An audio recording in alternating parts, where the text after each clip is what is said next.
ओम शांति। आज प्यारे बाबा के 9/1/2023 के साकार महावाक्य सुनेंगे। सार में बाबा ने कहा, मीठे बच्चे, मर जीवा बने हो तो सब कुछ भूल जाओ। एक बाप जो सुनाते हैं वही सुनो और बाप को याद संग बैठूं। प्रश्न है, सद्गति दाता बाप बच्चों की सद्गति के लिए कौन सी शिक्षा देते हैं? बाबा कहते, बच्चे सद्गति में जाने के लिए अशरीरी बन बाप और चक्र को याद करो। योग से तुम एवर हेल्दी निरोगी बन जाएंगे। फिर तुम्हें कोई भी कर्म कूटने नहीं पड़ेंगे। प्रश्न है, जिनकी तकदीर में स्वर्ग के सुख नहीं है उनकी निशानी क्या होगी? उत्तर है, वह ज्ञान सुनने के लिए कहेंगे, हमारे पास फुर्सत ही नहीं है। वो कभी ब्राह्मण कुल के भांति नहीं बनेंगे। उन्हें पता ही नहीं पड़ेगा कि भगवान भी किसी रूप में कभी आते हैं। गीत है, तुम्हारे बुलाने को जी चाहता है। ओम शांति।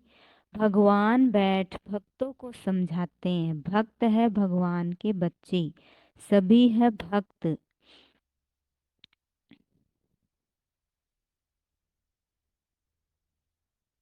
बाप है एक तो बच्चे चाहते हैं एक जन्म तो बाप के साथ भी रहकर देखे। देवताओं से भी बहुत जन्म बीते, आसुरी संपत्ति भी बहुत जन्म बीते।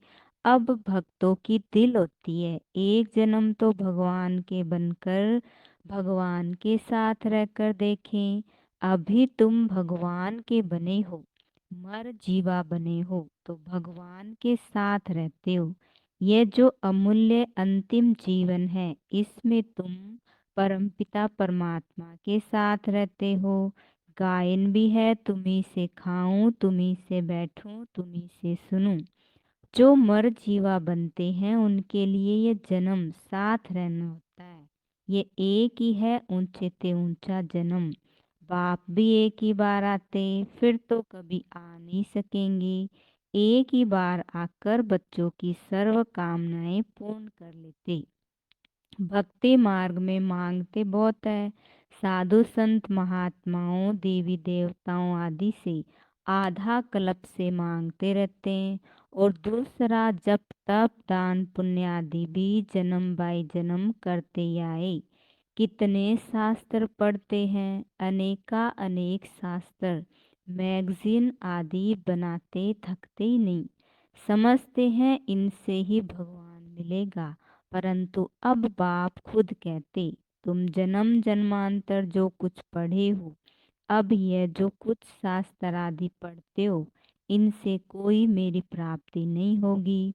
बहुत किताब आदि है, क्रिश्चियन लोग भी कितना सीखते हैं, अनेक भाषाओं में बहुत कुछ लिखते ही रहते, मनुष्य पढ़ते ही रहते हैं। अब बाप कहते, जो कुछ पढ़े हो वह सब भूल जाओ अथवा बुद्धि से मार दो। बहुत किताब पढ़ते हैं, किताबों में है फलाना भगवान है, फलाना अवतार है। अब बाप कहते, मैं खुद आता हूँ तो जो मेरे बनते उनको मैं कहता हूँ, इन सब को भूल जाओ। सारी दुनिया की और तुम्हारी बुद्धि में जो बात नहीं थी वह अब मैं तुमको सुनाता हूँ। अब तुम बच्चे समझते हो बरोबर। बाबा जो समझाते हैं वह कोई शास्त्र आदि में है नहीं। बाप बहुत गुह्य और रमणीक बातें समझाते हैं। ड्रामा के आदि मध्य अंत रचता और रचना का सारा समाचार तुमको सुनाते। फिर भी कहते हैं, अच्छा जास्ती नहीं तो 2 अक्षर ही याद करो, मन मना भव मध्या जीव भव।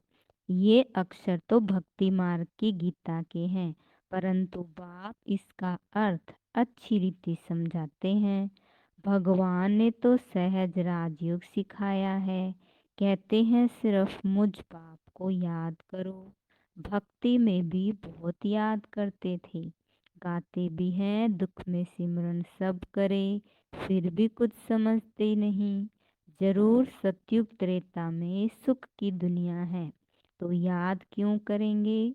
अब माया के राज्य में दुख होता है तब बाप को याद करना होता है। फिर सतयुग में अथाह सुख भी है, याद आता है। उस सुख की दुनिया में वही थे जिन्होंने बाप से संगम पर राजयोग और ज्ञान सीखा। बच्चों में देखो है कैसे अनपढ़, उन्हों के लिए तो और ही अच्छा है, क्योंकि कहाँ भी बुद्धि जाती नहीं। यहाँ तो सिर्फ चुप रहना है, मुख से भी कुछ नहीं कहना, सिर्फ बाबा को याद करते रहो तो विकर्म विनाश होंगे। फिर साथ ले जाऊंगा। ये बातें कुछ ना कुछ गीता में है। भारत का धर्म शास्त्र है ही एक, यही भारत नया था अब पुराना हुआ। शास्त्र तो एक ही होगा ना, जैसे बाइबल एक है। जब से क्रिश्चियन धर्म स्थापन हुआ है तो अंत तक उनका शास्त्र एक ही है। क्राइस्ट की भी बहुत महिमा करते हैं, कहते हैं उसने पीस स्थापन की। अब उसने तो आकर क्रिश्चियन धर्म की स्थापना की, उसमें पीस की तो बात ही नहीं।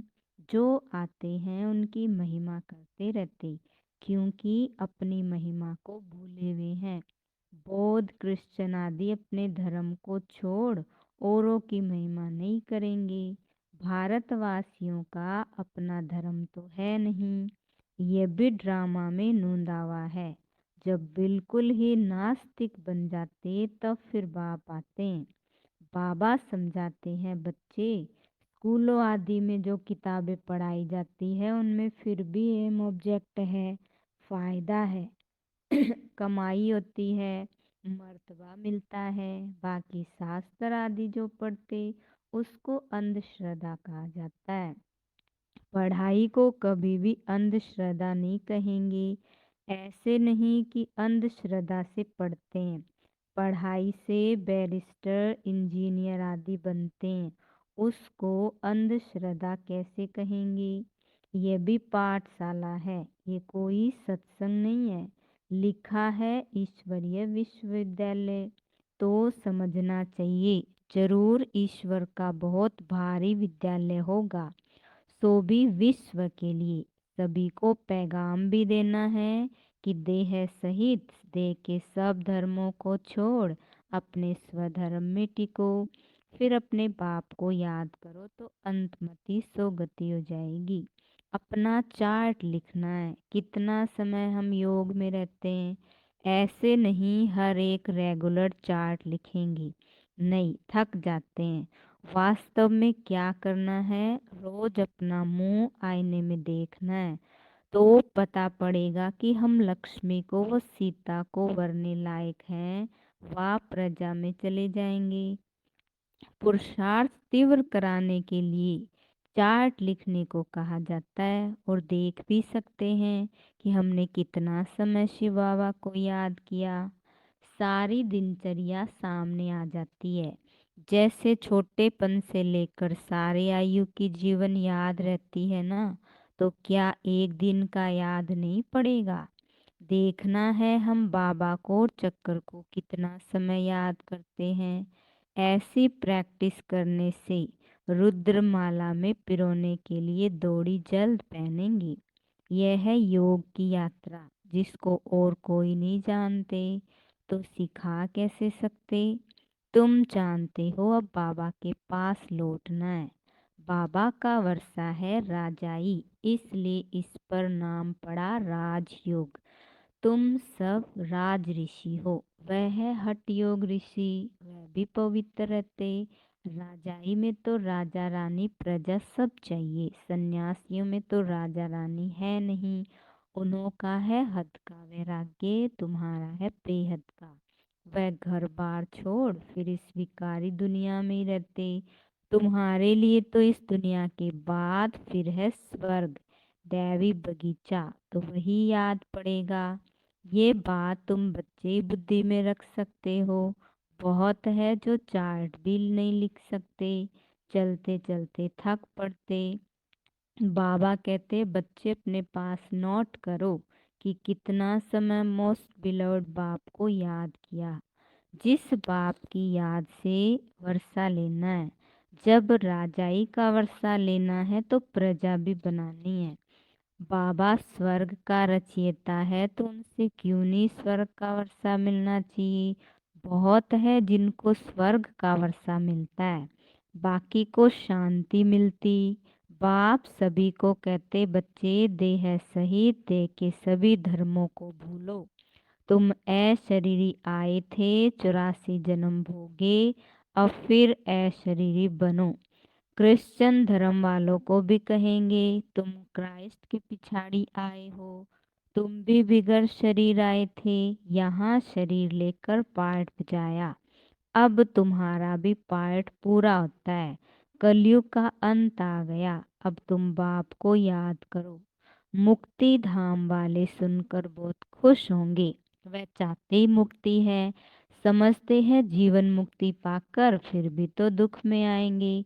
इससे तो मुक्ति अच्छी। ये नहीं जानते कि सुख तो बहुत है। हम आत्माएं परम धाम में बाप के साथ रहने वाली है, परंतु परम धाम को भूल गए। कहते हैं बाप आकर सभी मैसेंजर को भेजते हैं, वास्तव में कोई भेजता नहीं है। ये सब ड्रामा बना हुआ है। हम तो सारे ड्रामा को जान गए। तुम बच्चों की बुद्धि में बाप और चक्कर याद रहता है तो तुम चक्रवर्ती राजा अवश्य बनेंगे।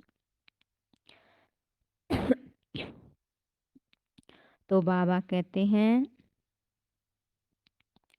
बाप आकर तुमको सारा अर्थ समझाते हैं। तुम बच्चे जानते हो सबका सदगति दाता बाप एक ही है, बाकी सब पतित है। दुनिया ही सारी पतित है। इन अक्षरों पर कोई कोई बिगड़ते भी हैं। बाप कहते, शरीर को भूल जाओ, तुमको अशरीरी भेजा था, अब भी अशरीरी होकर मेरे साथ चलना है। इसको नॉलेज अथवा शिक्षा कहा जाता है। इस शिक्षा से ही सद्गति होती है। योग से तुम एवर हेल्दी बनते हो। तुम सतयुग में बहुत सुखी थे, कोई चीज की कमी नहीं थी, दुख देने वाला कोई विकार नहीं था। मोहजित राजा की कथा सुनाते हैं।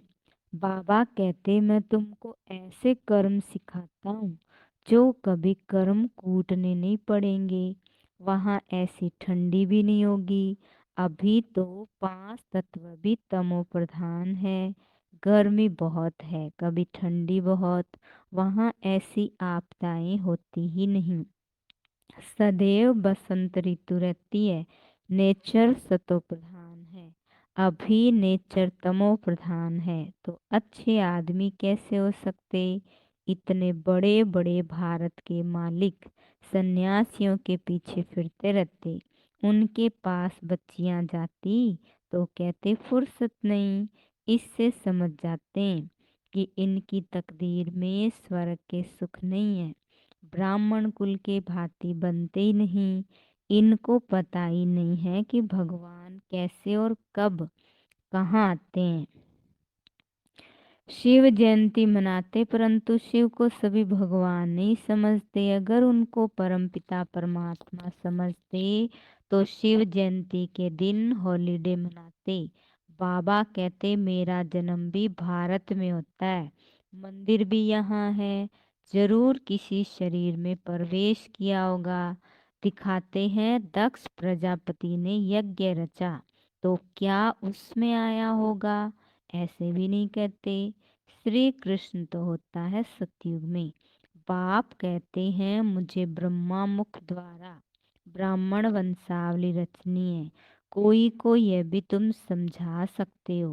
बाबा कितना सहज समझाते, सिर्फ याद करो। परंतु माया इतनी प्रबल है जो याद करने नहीं देती। आधा कल्प की दुश्मन है, इस दुश्मन पर ही जीत पानी है। भक्ति मार्ग में मनुष्य ठंडी में स्नान करने जाते कितने धक्के खाते हैं, दुख सहन करते। यहाँ तो पाठशाला है, पढ़ना है, इसमें धक्के खाने की कोई बात नहीं। पाठशाला में ब्लाइंड फेथ की बात नहीं। मनुष्य तो बहुत ब्लाइंड फेथ में फंसे हुए हैं। कितने गुरु आदि करते, परंतु मनुष्य तो कभी मनुष्य की सद्गति कर नहीं सकते। जो भी मनुष्यों को गुरु बनाते हैं वह ब्लाइंड फेथ हुआ ना। आजकल छोटे बच्चों को भी गुरु कराते हैं, नहीं तो कायदा है वानप्रस्थ में गुरु करने का। अच्छा, मीठे मीठे सिखिलदे बच्चों प्रति माता पिता बाप दादा का याद प्यार और गुड मॉर्निंग। रूहानी बाप की रूहानी बच्चों को नमस्ते। हम रूहानी बच्चों की रूहानी बाप दादा को याद प्यार गुड मॉर्निंग। नमस्ते नमस्ते नमस्ते। मेरे बाबा मीठे बाबा प्यारे बाबा, आपका शुक्रिया, बहुत बहुत शुक्रिया। धारणा के लिए मुख्य सार, तीव्र पुरुषार्थ के लिए याद का चार्ट जरूर रखना है। रोज आईने में अपना मुंह देखना है, चेक करना है हम मोस्ट बिलव्ड बाप को कितना समय याद करते। सेकंड पॉइंट है, जो कुछ पढ़ा वह भी भूल चुप रहना है, मुख से कुछ भी कहना नहीं है। बाप की याद से विकर्म विनाश करने हैं। प्यारे बाबा का वरदान है, हर बात में मुख से व मन से बाबा बाबा कह, मैंपन को समाप्त करने वाले सफलता मूर्त भव। हर बात में मुख से व मन से बाबा बाबा कह, मैंपन को समाप्त करने वाले सफलता मूर्त भव। आप अनेक आत्माओं के उमंग उत्साह को बढ़ाने के निमित्त बच्चे, कभी भी मैंपन में नहीं आना। मैंने किया नहीं, बाबा ने निमित्त बनाया। मैं के बजाय मेरा बाबा, मैंने किया मैंने कहा ये नहीं, बाबा ने कराया बाबा ने किया, तो सफलता मूर्त बन जाएंगी। जितना आपके मुख से बाबा बाबा निकलेगा उतना अनेकों को बाबा का बना सकेंगे। सबके मुख से यही निकले कि इनकी तात और बात में बस बाबा ही है। स्लोगन है, संगम युग पर अपने तन मन धन को सफल करना है और सर्व खजानों को बढ़ाना ही समझदारी है। अच्छा, ओम शांति।